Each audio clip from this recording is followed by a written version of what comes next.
जय हिंद दोस्तों। फिर से मैं आपकी सेवा में जीके जीएस का कुछ इंपॉर्टेंट प्रश्न लेकर के आया हूं।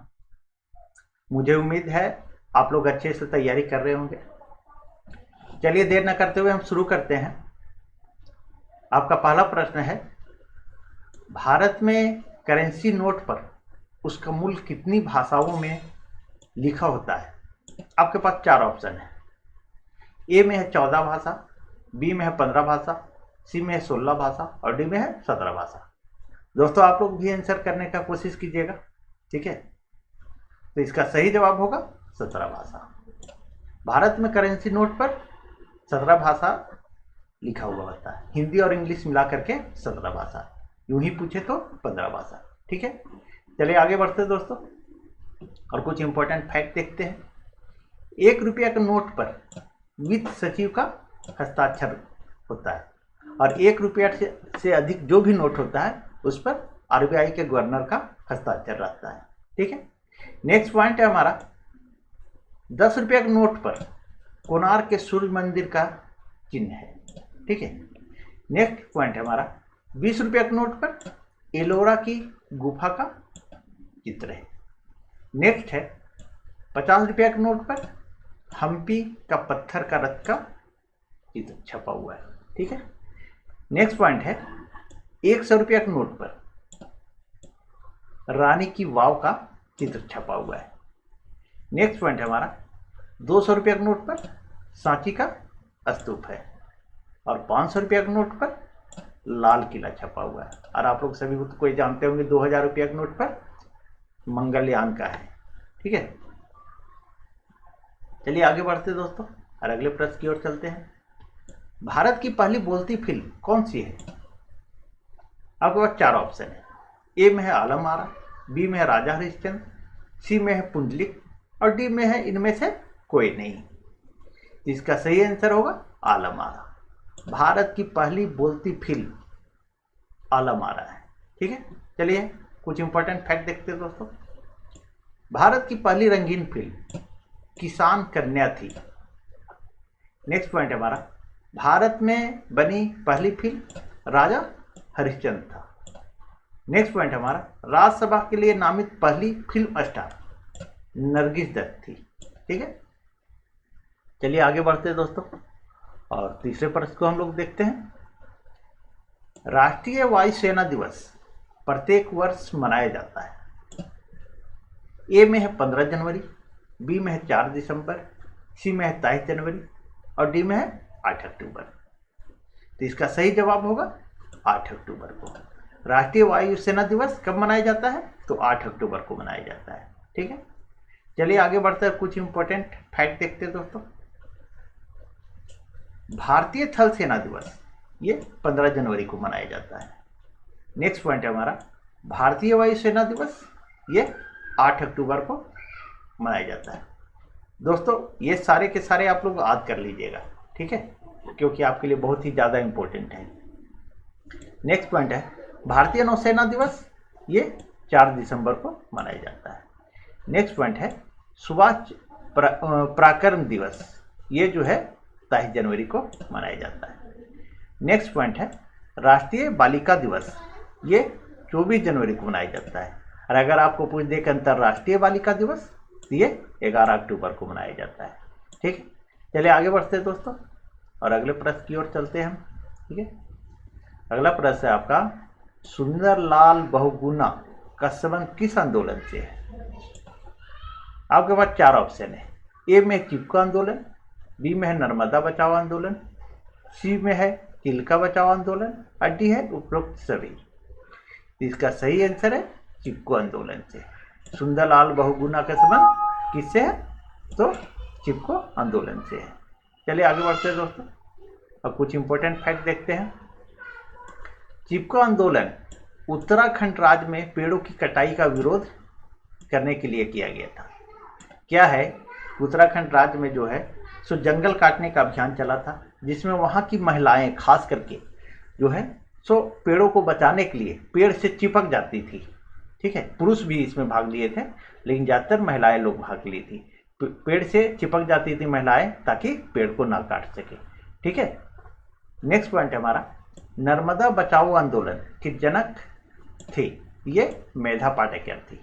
ठीक है, यह आंदोलन जो है मध्य प्रदेश राज्य से संबंधित है। नर्मदा बचाओ आंदोलन अगर आपको पूछ दे किस राज्य से संबंधित है तो मध्य प्रदेश राज्य से संबंधित है। ठीक है, नेक्स्ट है चिल्का झील उड़ीसा राज्य में स्थित एशिया की सबसे बड़ी खारे पानी की झील है।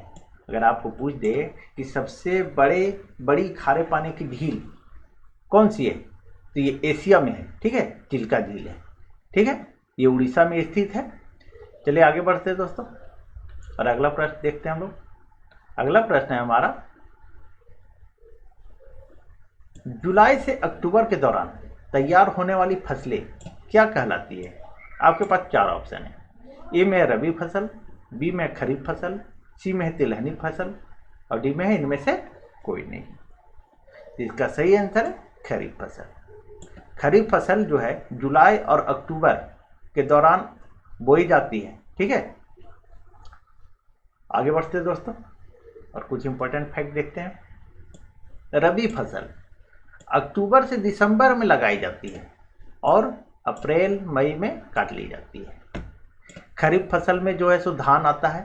ठीक है, जो बरसात के सीजन में मौसम में लगाया जाता है वो खरीफ फसल आता है। और रबी फसल जो है ठंडा के दिनों में जो लगाया जाता है उसे रबी फसल कहा जाता है। रबी फसल जैसे देखिए कभी चना लगेगा, गेहूं लगेगा, ये जो है सो रबी फसल है। ठीक है, नेक्स्ट पॉइंट है हमारा, गन्ना का लाल सड़न रोग होता है, ये जो है फफूंद के कारण होता है। ठीक है, नेक्स्ट पॉइंट है दोस्तों, टीका रोग होता है, ये मूंगफली में होता है।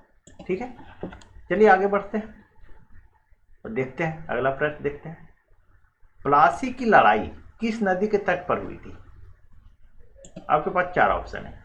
ए में है भद्रा नदी के तट पर, बी में है भागीरथी नदी के तट पर, सी में है नर्मदा नदी के तट पर और डी में है ब्रह्मपुत्र नदी के तट पर। इसका सही आंसर होगा भागीरथी के नदी के तट पर। प्लासी की लड़ाई कहाँ हुई थी तो भागीरथी नदी के तट पर हुई थी।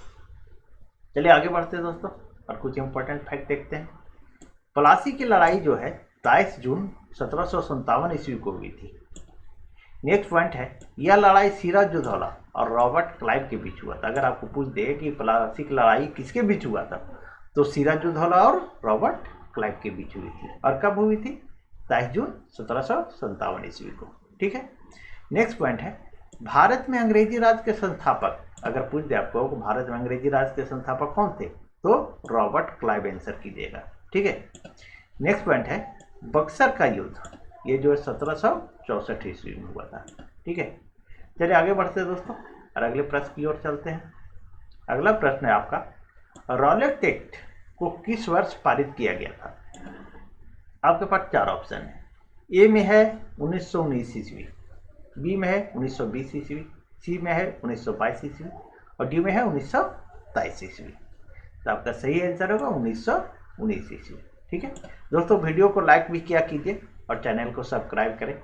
ठीक है, चलिए आगे बढ़ते हैं दोस्तों। बिना अपील, बिना दलील और बिना वकील रॉलेट एक्ट को कहा जाता है। ठीक है, नेक्स्ट पॉइंट है, यह लॉर्ड चेम्सफोर्ड के शासनकाल में हुई थी। ठीक है, नेक्स्ट पॉइंट है हमारा, 1 अगस्त 1920 को असहयोग आंदोलन शुरू हुई थी। नेक्स्ट पॉइंट हमारा, 4 फरवरी 1922 को चौरा चौरी की घटना हुई थी, जिसके बाद असहयोग आंदोलन बंद कर दिया गया था। गांधी जी ने क्या है कि 1920 में जब असहयोग आंदोलन चालू किए थे तो क्या हुआ था कि 1922 में उत्तर प्रदेश के चौरा चौरी के एक थाना में 22 सिपाही और एक दरोगा को आग लगा के मार दिया गया था, जिसके कारण गांधी जी बहुत ज़्यादा दुखी हुए और उन्होंने असहयोग आंदोलन को बंद कर दिया था। ठीक है, चलिए आगे बढ़ते हैं दोस्तों और अगला प्रश्न देखते हैं हम लोग। अगला प्रश्न है आपका, अंतरिक्ष में जाने वाले प्रथम कुतिया का क्या नाम है? कुतिया इसलिए लिखा हूं मैं क्योंकि वो स्त्रीलिंग थी, कुत्ता नहीं था। ठीक है, आपके पास 4 ऑप्शन है दोस्तों। ए में है जूल्स, बी में है लाइका, सी में है रोजर और डी में है स्पुतनिक। दोस्तों मैं आप लोगों को वही क्वेश्चन बताता हूँ जो कहीं ना कहीं पूछा गया है। ठीक है, और ये आपके लिए बहुत ही ज़्यादा इम्पोर्टेंट है। चलिए, इसका सही आंसर होगा लाइका। ठीक है। अंतरिक्ष में जाने वाले प्रथम कुतिया क्या नाम है? तो लाइका नाम है। ठीक है, चलिए आगे बढ़ते दोस्तों और कुछ इंपॉर्टेंट फैक्ट देखते हैं। अंतरिक्ष में जाने वाले प्रथम मानव यूरी गागरिन।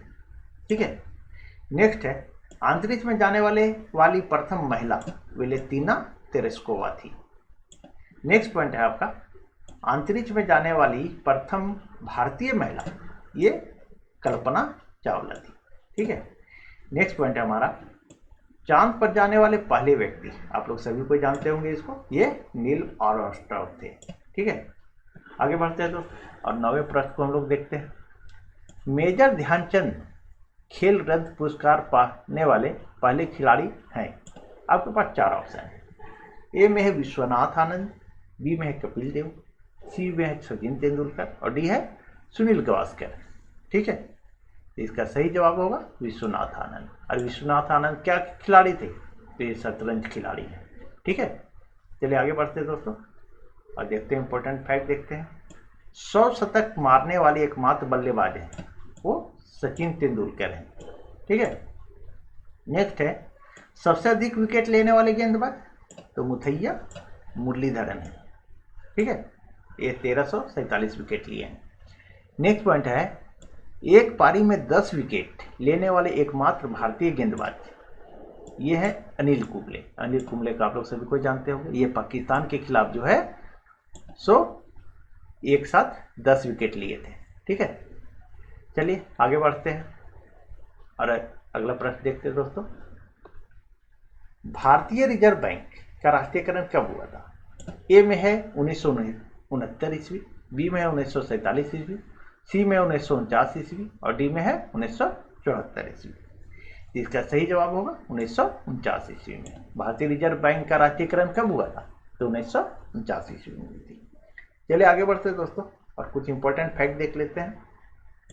भारतीय रिजर्व बैंक की स्थापना जो है 1 अप्रैल 1935 ईस्वी को हुई थी। ठीक है, नेक्स्ट पॉइंट है आपका पहली बार 14 निजी बैंकों का राष्ट्रीयकरण 19 जुलाई 1969 में हुआ था। ठीक है, नेक्स्ट पॉइंट है आपका देश का पहला बैंक था तो बैंक ऑफ हिंदुस्तान, जिसकी स्थापना 1770 ईस्वी में हुई थी। दोस्तों वीडियो अगर आपको अच्छी लग रही हो तो चैनल को सब्सक्राइब करें और वीडियो को लाइक करें। ठीक है, थैंक यू।